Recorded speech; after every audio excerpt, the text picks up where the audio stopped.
Muchísimas gracias. Quiero en primer lugar agradecer al maestro Carlos Reta por esta convocatoria tan importante y relevante en nuestra institución, el INAP. Lo celebro enormemente. También quiero agradecer a mi maestro, el doctor Ricardo Uvalle, que en las aulas, justamente estudiando el rol de la policía y la dimensión del papel entre el Estado y la administración pública, sembraron esta semilla para plantear la estructura que va a desarrollarse a lo largo de varios años de estudio. Por supuesto, también agradezco a mi amigo y colega, el maestro José Luis Calderón Arrosqueta, que tiene obviamente en su trayectoria tener el génesis y la evolución misma del concepto y práctica de la seguridad nacional en México, y lo cual me congratula poder dialogar sobre estos libros y su experiencia.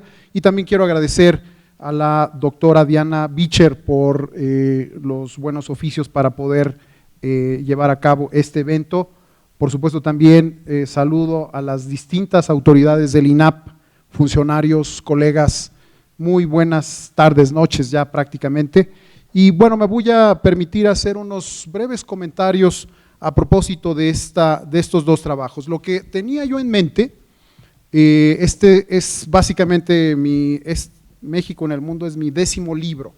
Y lo que estaba yo pensando, a diferencia de otros libros, en estos dos, entre Granos de Arena y México en el mundo, es coadyuvar a la cultura de seguridad nacional en México.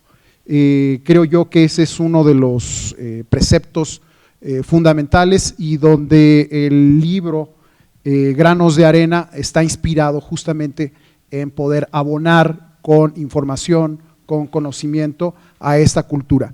Ese sería un primer elemento. Un segundo elemento es que cuando vimos el tema de la publicación en la Universidad Iberoamericana, es que el libro de Granos de Arena está completamente libre en internet para que pueda circular y se pueda bajar de manera gratuita.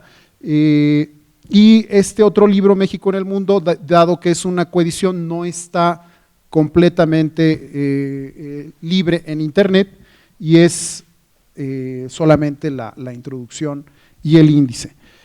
Voy a hacer ahí el comercial. No obstante, pensamos que los libros impresos siempre son mejores para poder subrayar, leer, etcétera, y entonces los hemos traído a precio de autor, que no está en la dinámica comercial que se encuentra en librerías para posibilidades, si alguien lo quiere adquirir.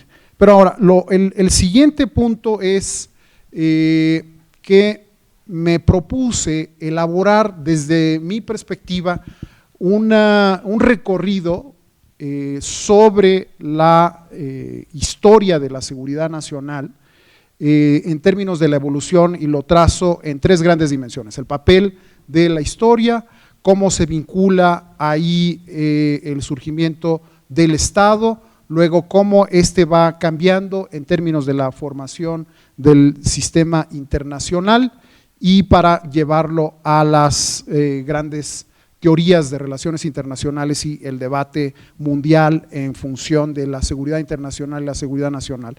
En términos históricos se traza hasta Roma, de Roma pasa a el estado de Westfalia en 1648, tenemos ahí un gran corte histórico donde el Estado laico propiamente va adquiriendo estas dimensiones de territorialidad, de frontera, de un servicio diplomático, de las Fuerzas Armadas, de toda esta noción de un Estado que, como sabemos, finalmente, y es ahí donde van los distintos capítulos apuntando que es insuficiente tener una nominación definitoria con respecto de un Estado, sino que es importante considerar la naturaleza misma de la formación del Estado, que es la naturaleza del poder político, lo que yo llamo como los regímenes políticos. Cuáles son las contradicciones, las aspiraciones, las distintas facciones, los grupos que van alineando el poder y la naturaleza misma, porque como sabemos, después de 1648 sigue avanzando el tema del imperialismo, sigue avanzando en Europa el tema del expansionismo, que lleva finalmente un curso de guerra permanente de casi 2000 años en Europa, a finales del siglo XIX, con la emergencia de tres potencias, Estados Unidos en las Américas, Alemania en Europa y Japón en Asia. Se van a encontrar en la Primera Guerra Mundial y se vuelven a encontrar en la Segunda Guerra Mundial, y esta perspectiva de delimitar por un lado el control territorial y los límites del territorio, el eje de la seguridad nacional en todo el planeta está en términos del control y los límites territoriales. Esta dinámica de estudiar tanto en una dimensión histórica como teórica, el estudio de la seguridad nacional viendo la dimensión doméstica y simultánea y paralelamente la dimensión internacional, y dentro de ello obviamente están las fronteras y las vecindades. Ese dilema pasa por dos guerras mundiales. Se dirimen las perspectivas del poder en el ejercicio que finalmente hace Estados Unidos cuando decide lanzar la bomba atómica sobre Hiroshima y Nagasaki en 1945, y ahí tenemos otro corte histórico donde se va a construir un nuevo sistema internacional y se va a definir un nuevo liderazgo internacional. Lo que yo apunto en el libro, que no había hecho en otros trabajos, es que después de casi 2000 años, el centro gravitacional de poder que estaba en Europa, uno de los centros gravitacionales del poder, se traslada a las Américas vía Estados Unidos. Y el otro poder, como sabemos, es la ex Unión Soviética. Ahí el punto es que ahí entra México.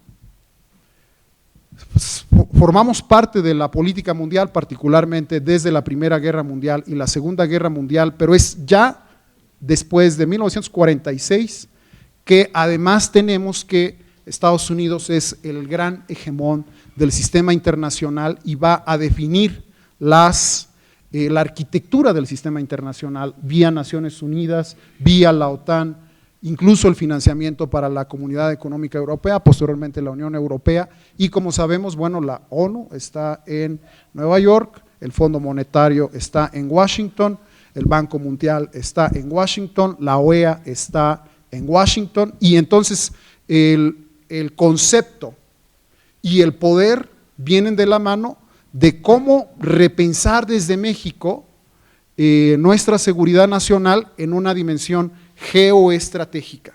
Y es ahí como voy planteando que nuestros límites territoriales, nuestras fronteras marítimas hacia el Pacífico y el Atlántico y nuestro espacio aéreo quedan dentro de las coordenadas de uno de los centros gravitacionales del poder que se van a mover a lo largo de toda la Guerra Fría. Y tan es así que dependiendo de esos alineamientos es como todos los países latinoamericanos van a estar replanteando su estrategia de seguridad nacional. ¿Estás con Estados Unidos o estás fuera del eje? Y ahí, en otro trabajo mío, que se llama La Urgente Seguridad Democrática, simplemente apunto que el régimen mexicano que tenemos desde 1929 hasta el año 2000, bajo la nomenclatura del Partido Revolucionario Institucional, sobre todo articuló una seguridad de régimen, no de Estado. Pensábamos que a lo largo de los años de la transición del Partido Revolucionario Institucional al Partido Acción Nacional, se podría visualizar, y eso fue el sueño de Adolfo Aguilar Since, de poder establecer un concepto que derivara a una doctrina de seguridad nacional en una perspectiva de Estado. Esto, como sabemos, no se ha logrado. No obstante, el libro va viendo los dilemas, por un lado, entre los grandes márgenes de maniobra del poder a nivel mundial, que se encuentra acotado en el caso nuestro al papel de Estados Unidos. Dentro de ello, pues obviamente entra el Destino Manifiesto, entra la doctrina Monroe, porque el Destino Manifiesto y el doctrina Monroe alimentan las doctrinas de seguridad nacional desde la fundación de Estados Unidos. Y por el otro lado, sus doctrinas son de largo alcance, mientras que las aproximaciones de seguridad nacional en México son sexenales. Esto me lleva al planteamiento de que el papel de la cultura y de la historia, de los recursos naturales y de lo que ya mencionaba hace un momento José Luis, del patrimonio mundial cultural y natural, que por cierto somos el 7º país reconocido por la UNESCO, con contribuciones excepcionales y universales a la historia de la humanidad, son elementos que pueden coadyuvar a el fortalecimiento de la identidad y la idiosincrasia que se encuentra en lo que yo he definido en el alma de una nación. Aquellos factores que pueden hacer el reconocimiento donde nos encontramos, aquellos factores que nos pueden dar el reconocimiento donde somos felices, aquellos espacios donde incluso podemos ser admirados, que es el tema de la cultura. Patrimonio cultural, el patrimonio tangible, intangible, las ciudades coloniales, las ciudades modernas, las contribuciones que tenemos a lo largo de una trayectoria milenaria. Yo recuerdo que en un diálogo que se tuvo, como para ir buscando cerrar unos comentarios, en la administración del presidente Peña Nieto, propuse que el patrimonio cultural natural fuera parte de la estrategia de seguridad nacional. Yo no sé si me hicieron caso, el asunto es que apareció en el documento. Y apareció en el documento que, como sabemos, bueno, ese documento ya desapareció porque ya se fue con el sexenio, pero se identificó el patrimonio cultural como un elemento estratégico de la seguridad nacional. Junto con otro factor que está en granos de arena, que es la relación civil-militar.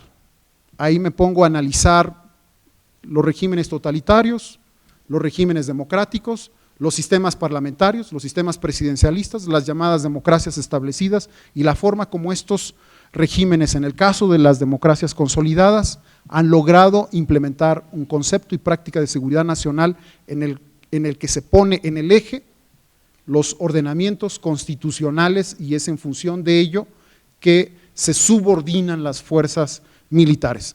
No es el caso hispano, no es el caso latinoamericano, que como hemos visto, esto ha sido oscilante a lo largo del tiempo. Entonces esa es una de las grandes preocupaciones. Ahí hay un trabajo teórico y revisando las doctrinas de relaciones civiles militares, teorizo sobre el tema de defensa nacional, teorizo sobre el tema del medio ambiente, teorizo sobre el tema de la Agenda de Desarrollo 2030, la seguridad humana, el papel del desarrollo de largo aliento, y entonces lo que encuentro en los dos libros son ingredientes de lo que yo llamo o insumos para ser considerados en la concepción de una doctrina de seguridad nacional.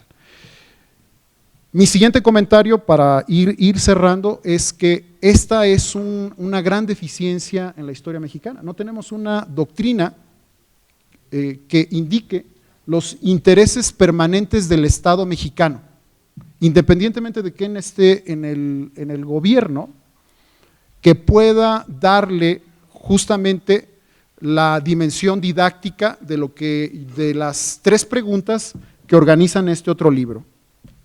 ¿Qué seguridad? La segunda pregunta es, ¿qué amenazas a la seguridad nacional? Yo planteo obviamente amenazas locales y globales. Y la tercera pregunta, ¿qué asegurar? Y dentro del qué asegurar, pues entonces yo estoy haciendo un planteamiento no de carácter sexenal, sino para los próximos 50, 100 y 1000 años. Y dentro de ello se encuentra la perspectiva de los intereses estratégicos del Estado y la nación. Concluyo diciendo que, no obstante, carecemos de esa perspectiva como Estado y como nación. Aquí hay algunos granos de arena en los 2 libros, y carecemos de y esto lo podríamos discutir, o lo podríamos dialogar de una estructura estratégica dentro del Estado mexicano. La estructura estratégica está en torno a Presidencia de la República. Por mandato constitucional es el Presidente de la República el encargado de preservar y promover la seguridad nacional, la política exterior y la defensa nacional a través de su gabinete.